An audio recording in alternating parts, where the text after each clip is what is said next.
上又对某一个其中的一个物种的2个群体，它的遗传多态性进行分析，然后在这个基础上提出一些建议，对这个物种的保护方面提出一些建议，主要工作是这样一个步骤。下面再开始。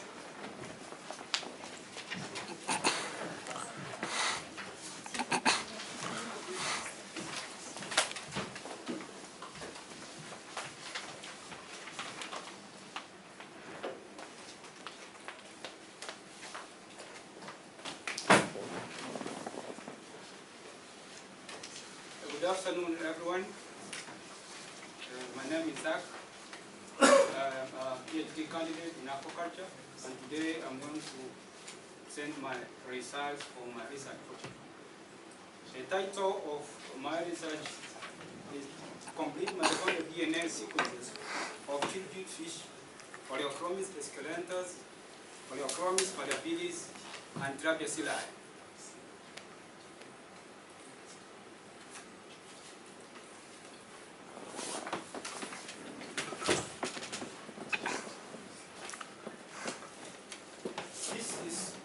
Outline of my presentation.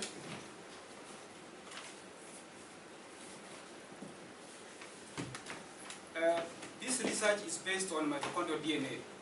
It's a small organelle found in the mitochondrion, and its major purpose in a cell is for respiration, energy production for all cells. So this is the genome structure of the mitochondrion. It's circular, it's a small fragment containing 16,000 base pairs.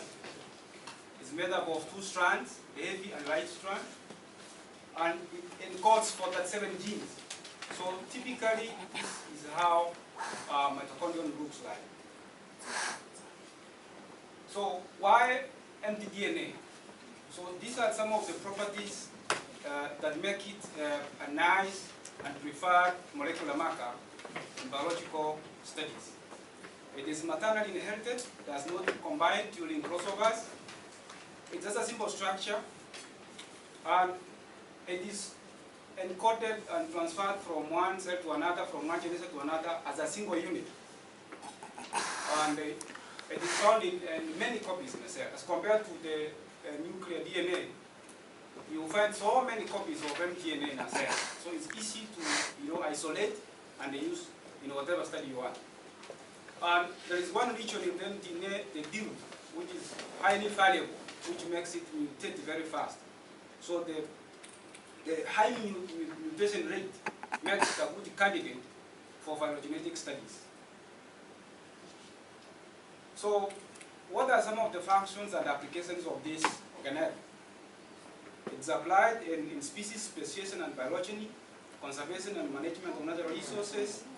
It can be used in genetic improvement of organisms, strains.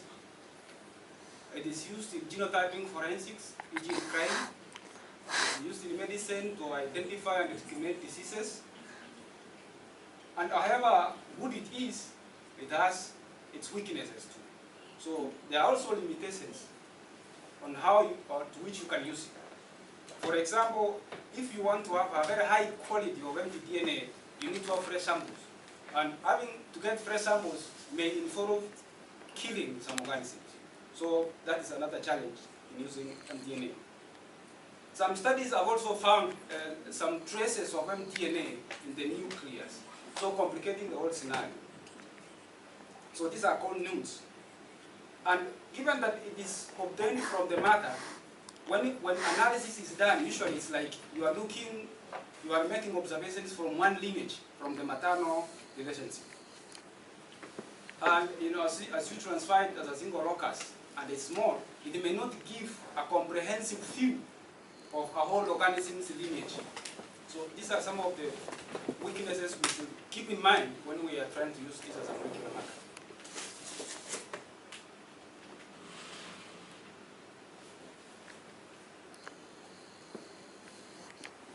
So these are my species under study.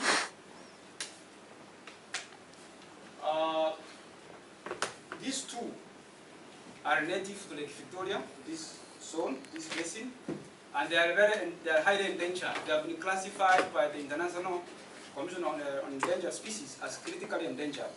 So even when I was trying to look for the samples, it was a bit hard because they have disappeared from their natural habitats. Tilapia sila was introduced in the 1950s as a means of managing weeds in this lake. But within that time up now, it has been able to adapt and multiply and become many. It is surviving more than the original species, than these native species.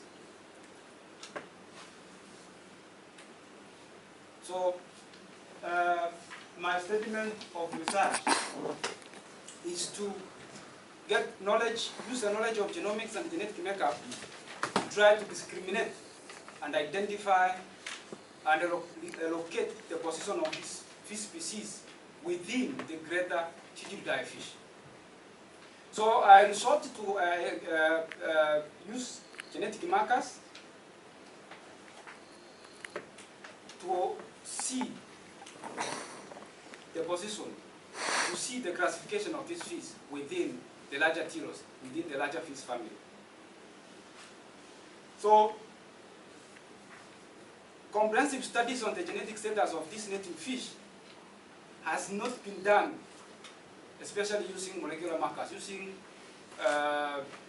more has been done before morphologically, using the physical features, the phylogeny, the phenophytic features, how they look like, how they feed, but using, the most intrinsic DNA, the basic unit of an organism.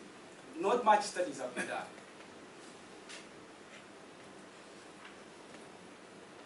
So, what are the objectives of this study? The overall general objective is to have a comprehensive sequencing and cloning of this mtDNA, because no one has done this before. This is the first time. And specifically, it is to do the mtDNA genotyping of these three fish. After getting the sequences, try to see how they relate to each other and how they are also related within the larger Chichilidae fish. And also use the property of the D loop to see the polymorphisms in the fish. So the significance of this process is for management of these fish in the natural system. So this is the method which I use. Standard DNA collection, PCR, and also sequencing tools. Here, as you can see, these are the programs used for sequencing. This is for experiment 1, which is for the determination of the complete genome. For experiment 2, for D-loop polymorphism, almost similar, but the analysis tools are different. So next are my results. So in experiment 1, I have 4 results. One is the complete mitochondrial genome of Oleuchronis escalentus. This is the size of this fish. It has been deposited in the gene bank with this accessor number, and encodes the standard set of all the 37 genes. So this is the gene map of this fish. It has all the genes. They have been identified.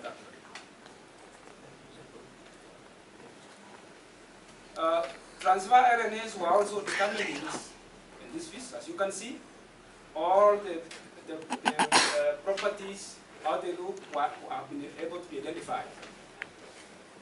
As it appears in all other vertebrates, the 22 transfer RNAs are the same, except this one, which does not have a stem repeat.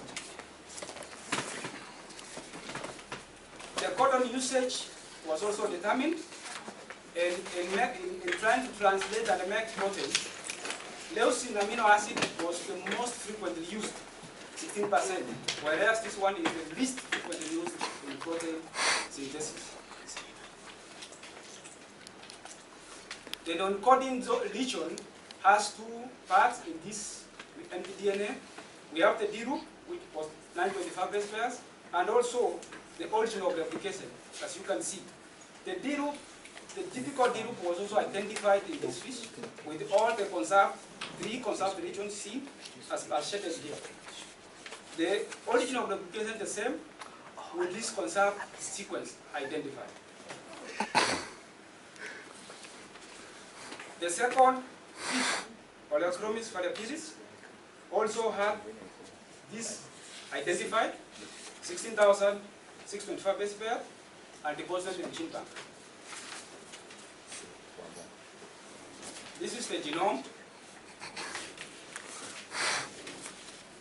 Codon usage almost similar with very slight differences, which we will see later. Piece number 3 is Tirapicilla, also having almost the same in order and arrangement.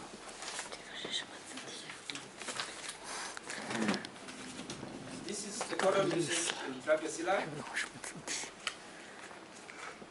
Now, this section does a comparative analysis of all these genomes and also their phylogenetic analysis.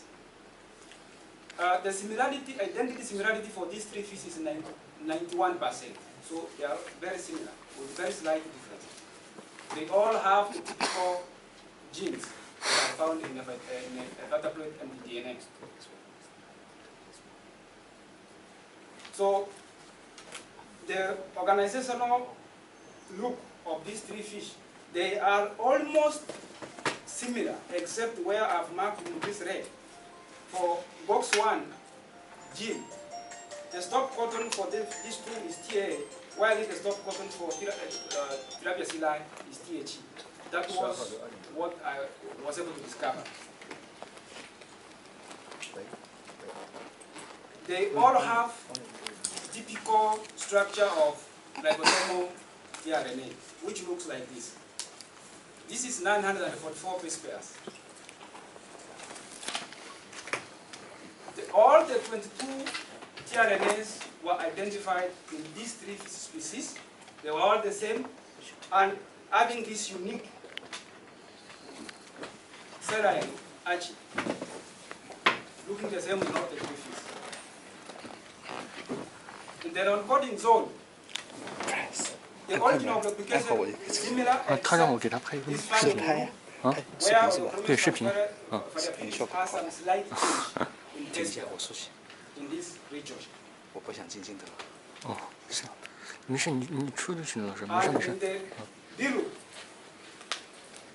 The certain regions are conserved. They were the same in all these three species. But these others, this is Oleochromis, Silai, and this is Oleochromis, Phalaepiris, Silai, and Escalentas. The conserved regions were similar, but the rest of these sequences had some variations, and which accounts for polymorphisms as we will see later. So, phylogenetic analysis. Looking at these three fishes, I try to see where they can be located within the Chirichida fish, within Phasformis. You see, Oleochromis escalentas and Oleochromis phalaepiris are closely related within this group, while Tirapicilla is remotely related to the two. But all of them are within Chirichida family. This is when I used maximum likelihood analysis of the 16 RNA gene sequence. And also, neighbor joining using COX-1 gene almost gives the same, it also gives almost the same result, confirming the traditional classification of this fish. When using all the protein coding genes, this is how they are related. And when using also ML on CO1, COX-1 gene, a slight difference, but they all belong to gene type. Experiment 2 was trying to use T polymorphisms for genetic diversity and genetic differentiation of one of these fish, Oleochromis escalentas, in two of its remaining habitats, in two populations of Yara and Warabi. Because of bottlenecks these species are endangered and it's difficult to find them, I was only able to randomly sample 69 specimens. So these are the results. Genetic variability and haplotype classification, as you can see, there was high genetic diversity in the two, and also high nucleotide diversity in the two. That means they have conserved their genes within their soils. Using the fixation index, FST, which theoretically says if FST is 0, it means there is no genetic difference. But if it is 1, it means there could be some alternative alleles or haplotypes in the subpopulation. So my result is 0.01, 0.06, which shows a very low level of genetic differences between the two subpopulations. Haplotype network distribution analysis using network analysis tool. They are distributed, the haplotypes were distributed into 3 groups, 3 tribes, as you can see. The ones in black from one population and the ones in gray from another population. It means there is recent speciation, there is recent expansion of these fish within their populations. Each of these nodes represent a mutation. So haplotype phylogenetic analysis gave this result. It shows that they cannot be grouped monophyletically together. So they are trying to survive in a way, trying to adapt and survive on their own. So that is why they are being in different small classes. So in my discussion for this experiment too, is that these results indicate that there are restricted gene movement within the two subpopulations. These two populations are isolated and they have tried to maintain their genetic diversity. And it gives an indication that the habitats are critical in maintaining this genetic diversity. So for the phylogenetic analysis, they have a star-like shaped topography. It means they are not monophyletic. They are trying to speciate. They are trying to expand. It shows recent expansion of a species that actually for this which has been endangered.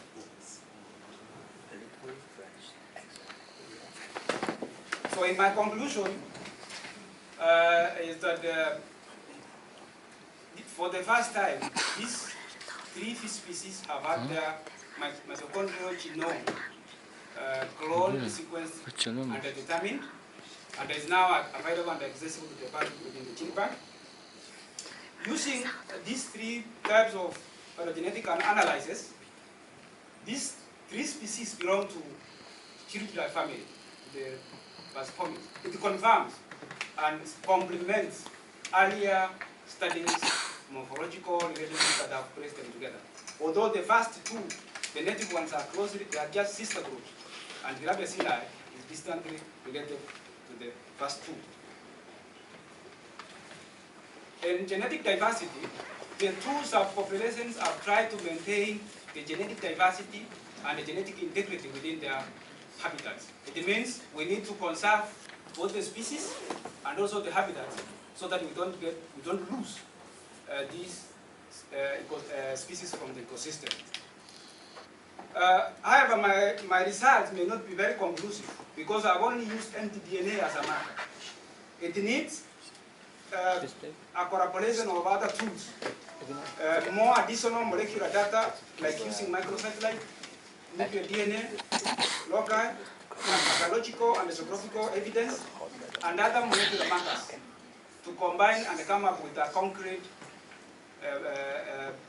result and examination of the position of these 3 fish within the fish Chirididae.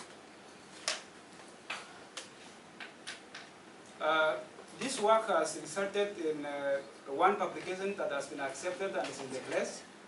and another one is under review. And the third one is not related directly to this, but I have participated in coming up with that manuscript.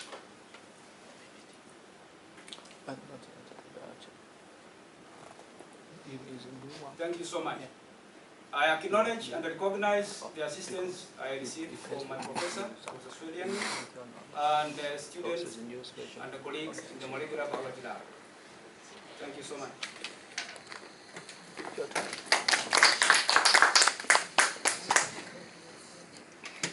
So who's second? Nina or you? Nina. Okay. Where's Nina?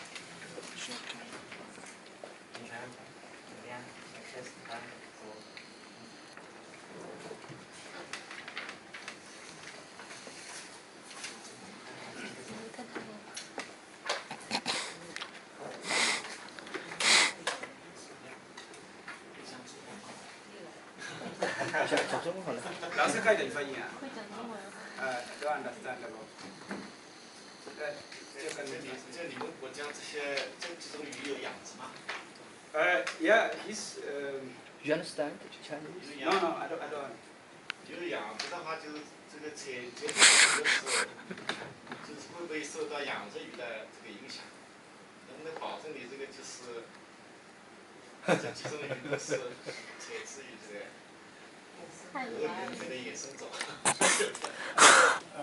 fish, culture fish or wild fish population? You know, sample. This one, they are both in the wild, and now they have been taken for aquaculture. So how do they distinguish the wild and the cultural one? The culture fish has, you know, they have done for the culture fish. They have done hybridization. They have tried to improve, like the gift therapy we have here. But for the wild ones, they are still intact. However, there is risk of, you know, integration, Like the culture species may get into the natural waters and interfere. But sometimes, we have no option. Yeah. So when we sample, I just went to the wild. And you know, they are those fishermen, those people who work with these fish who know this is native. This is original, it's not culture. And the cultured one, you know the sizes, and fish sometimes different. Because it does undergone hybridization. They have done hybrid program.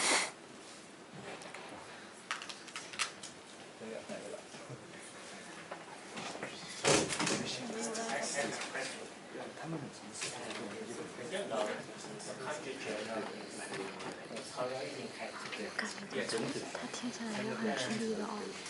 什么？他听起来有点吃力。他很认真的听。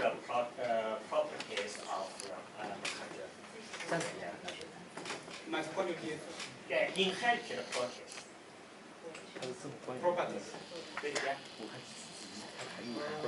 Macron inherited just one.